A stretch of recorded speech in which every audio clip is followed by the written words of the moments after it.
Hi friends, cook with নাসিমাতে সবাইকে আবারও একবার ওয়েলকাম জানাই।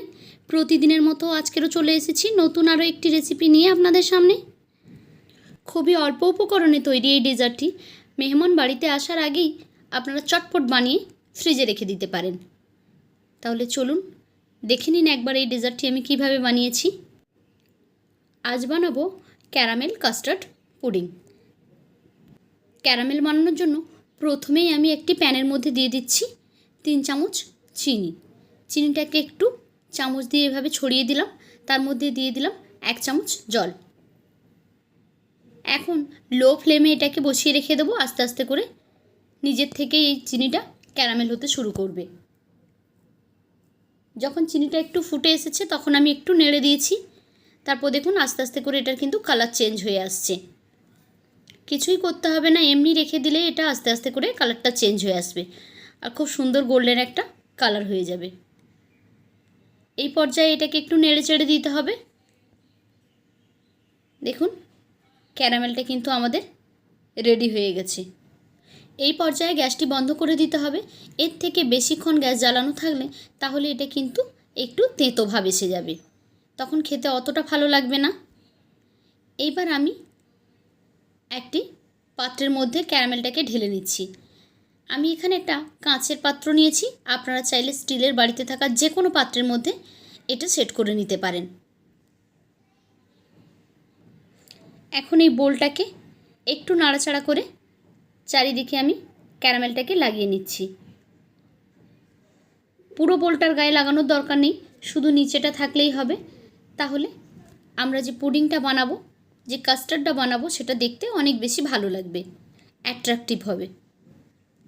এখন আমি এটাকে রেখে দিচ্ছি সেট হওয়ার জন্য। এবার আমরা চলে যাচ্ছি মেন উপকরণে। 2 কাপ দুধ নিয়েছি, তার সঙ্গে দিয়ে দিচ্ছি আমি 3 টেবিল চামচ চিনি।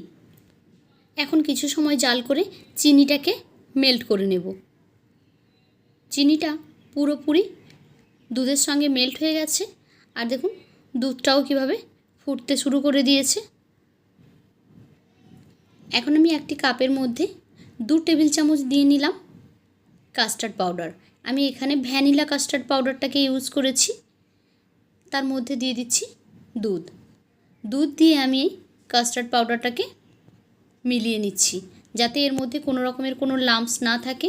খুব ভালোভাবে এটাকে মিলিয়ে নিতে হবে। এখন এটা একেবারেই রেডি হয়ে গেছে। এবার ফিরে আসছি গ্যাসের কাছে, যেখানে দুধটা আমরা আগেই বয়েল করে নিয়েছি চিনি দিয়ে। এখন তার মধ্যে এই যে কাস্টার্ড পাউডারটা রেডি করলাম সেটাকে দিয়ে দিলাম। এই পর্যায়ে কন্টিনিউ নাড়াচাড়া করে যেতে হবে, হাত কিন্তু বন্ধ দিলে চলবে না। কাস্টার্ড পাউডার খুবই তাড়াতাড়ি নিচে বসে যায়, আর কাস্টার্ড নিচে বসে গেলে একটা পোড়া পোড়া ভাব এসে যায়, সেই গন্ধটা ভীষণ বাজে লাগে। তো কাস্টার্ডটা খেতে একদমই ভালো লাগবে না। সেই জন্য কন্টিনিউ নাড়াচাড়া করে যেতে হবে। খুবই অল্প সময়ের মধ্যে দেখবেন কাস্টার্ডটা এরকম ঠিক হয়ে গেছে। একটু ফুট আসা পর্যন্ত অপেক্ষা করব। ভালোভাবে একটু ফুটে গেলে তারপর আমরা গ্যাসটাকে বন্ধ করে দেব। এখন এটা একেবারে রেডি হয়ে গেছে।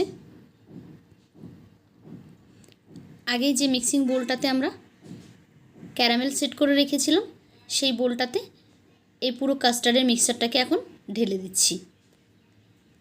এটা ঢেলে দেওয়ার পরে আমি ঠান্ডা করতে দিয়ে দিয়েছিলাম। তো দেখুন ঠান্ডা করার পরে আমি ফিরে এলাম।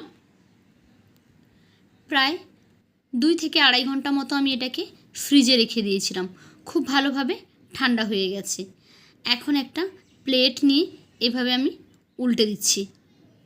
উল্টে একটু সময় যদি এভাবে রেখে দেন তাহলে কিন্তু দেখবেন আস্তে আস্তে করে এটা একা থেকেই নিচে নেমে আসবে। তো দেখুন এটা একেবারে নিচে নেমে গেছে। আমি বোলটাকে উঠিয়ে নিলাম, আর এই যে রেডি হয়ে গেল আমাদের ক্যারামেল কাস্টার্ড পুডিং। ঠান্ডা ঠান্ডা এই ডেজার্টটা খেতে ভীষণই সুন্দর, গরমে একেবারে মন প্রাণ জুড়িয়ে যাবে। আর টেক্সচারটা দেখুন কত সুন্দর এসেছে। তো কেমন লাগলো আজকের আমার এই রেসিপি?